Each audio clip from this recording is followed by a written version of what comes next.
ये जो वेंडर है, ये वेंडर को हटाया जाए यहाँ पर। किसी तरीके से ये पेपर को सही नहीं करा रही है कंडक्ट, और ये बच्चों के साथ में अन्याय हो रहा है। हमारे ऊपर में FIR भी हुआ है कुछ शिक्षकों के ऊपर में। कुल मिलाकर के 41 शिक्षक हैं, और रात में मैं खुद 11 बजे थाने से बाहर आया हूँ, और अभी मेरी 3 बजे जो है वो पेशी है वहाँ पे।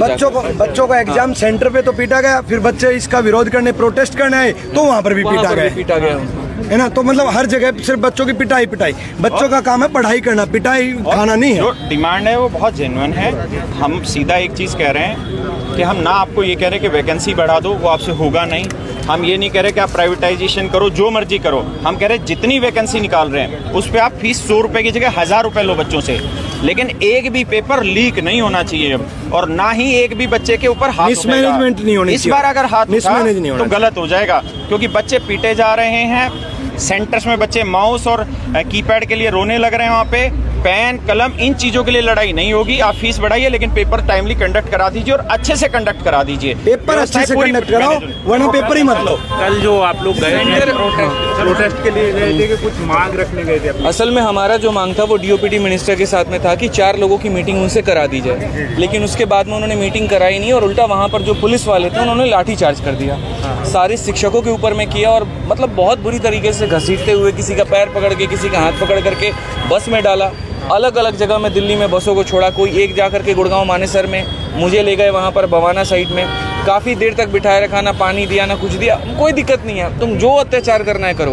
प्रॉब्लम यहाँ पर यह कि पेपर सही से कराओ, इस बात को लेकर के। और उसके बाद शाम को फिर जंतर मंतर पर धरना किया, तो वहाँ भी लाठी चार्ज कर दिया। काफ़ी चोटें आई, आप देख सकते हैं यहाँ पे पूरा गला छिला हुआ है मेरा यहाँ, ठीक है। FIR भी मेरे ऊपर में हुआ है, तो अभी उसी के लिए मुझे DCP ऑफिस भी जाना है। कनॉट प्लेस में मेरे ऊपर FIR हुआ है।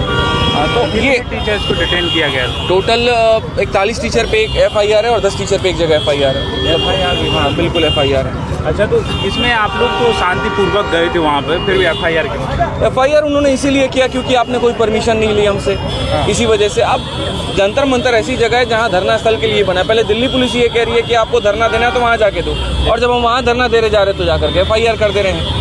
क्या इस देश में एक युवा अपनी बात नहीं कह सकता है? क्या हम इस बात का विरोध नहीं कर सकते हैं कि बच्चों के साथ में गलत हो रहा है? इसमें क्या गलत है कि यहाँ पर ऐसे जगह सेंटर दे दिया गया जहाँ नीचे आटा चक्की चल रहा है, और ऊपर में जो है वो लैब बना दिए हैं। 10-10 लाख रुपए में लैब बिक रहे हैं। 20 सिस्टम लगा दिया और उसको सेंटर नाम घोषित कर दिया जा रहा है। SSC ने जाकर के ये नहीं देखा कि वो सेंटर सही भी है कि गलत है। वहाँ पर पेपर कराया भी जा सकता है कि नहीं कराया जा सकता है? कौन ऐसा भारत में पेपर है जहाँ बच्चा मोबाइल लेके चला जाएगा? और क्या ऐसे जगह से जो बच्चे नियुक्त होकर के आएंगे, क्या वो सही तरीके से नियुक्त होंगे? क्या वो डिपार्टमेंट में सही तरीके से काम करेंगे? एक देश को एक जो दरोगा मिलेगा, क्या वो सही तरीके से नियुक्त होकर आया होगा? चिंता का ये विषय है यहाँ पर। या तो भर्तियाँ मत निकालो, और नहीं तो निकालो जो बच्चों का हक है तो उसको निष्पक्ष तरीके से कराओ, वो हमारा अधिकार है। आगे का प्लान क्या है सर? आगे का प्लान यही है कि पूरे भारत में ये आवाज़ उठेगी, हर जगह पर होगी। आज बंगाल में जो है धरना चल रहा है, प्रयागराज में धरना चल रहा है, पटना में चल रहा है, और मैं सभी लोगों के, पूरे देश में जितने भी बच्चे हमें देख रहे हैं, आप जहां पर हैं आप वहीं से अपने धरना को शुरू करिए।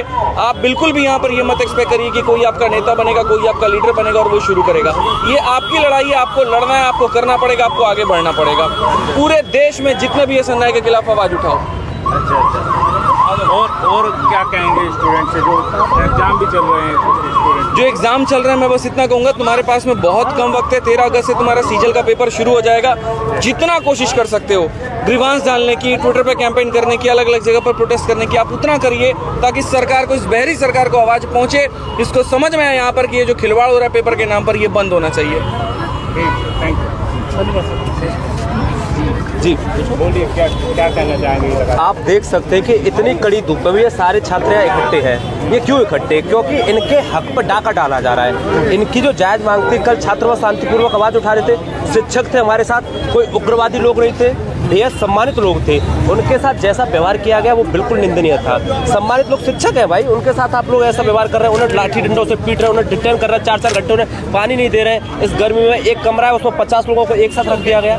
ये कोई व्यवहार नहीं होता, गलत व्यवहार, ये बिल्कुल गलत व्यवहार किया गया। बच्चे अपन, लेकिन देख रहे हो आप, यहाँ से लेकर जंतर मंतर से लेकर पूरे देश में प्रदर्शन कर रहे हैं। बच्चे शांत नहीं बैठेंगे, अब तो हक की लड़ाई है और इसे लड़ते रहेंगे। क्या कहना चाहेंगी जो कल और जो लगातार दिन भर? बस यही कहूँगी कि देखिए अभी फिलहाल अगर डीओपीटी से सिर्फ हमारी गुजारिश है कि जितने भी यहाँ टीचर्स आए हुए हैं, भारत के हर कोने से टीचर्स हैं, अगर सिर्फ यहाँ पर एक उनसे मीटिंग हो जाए जिससे कि अपनी जो बातें हैं वो यहाँ पर हम रख पाएँ, सिर्फ यही चीज़ चाहते हैं। क्योंकि कल भी काफ़ी हद तक चीज़ें हुई, बच्चा परेशान हुआ, और आज वापस से वो चीज़ें सेम स्तर पर अगर ना हो, बच्चे परेशान ना हो, सिर्फ ये जितनी भी समस्याएं हैं इनके बारे में हम जा कर के बात कर पाएँ और उनसे मिलने का समय दिया जाए। क्योंकि कल यही दिक्कत आई थी कि उनसे मिलने का ही समय नहीं दिया जा रहा था। अच्छा। तो आज क्या प्लान है? अभी यही है कि एक बार मीटिंग करते हैं, देखते हैं, और उसके बाद किस प्रकार से आपके चैनल से भी यही रिक्वेस्ट करेंगे कि अगर डीओपीटी में मंत्री जी से किसी भी प्रकार से जो प्रॉब्लम्स हैं उनकी तरफ से सुनवाई कुछ हो जाए, यहाँ पर बस ये एक उनको सुनना होगा।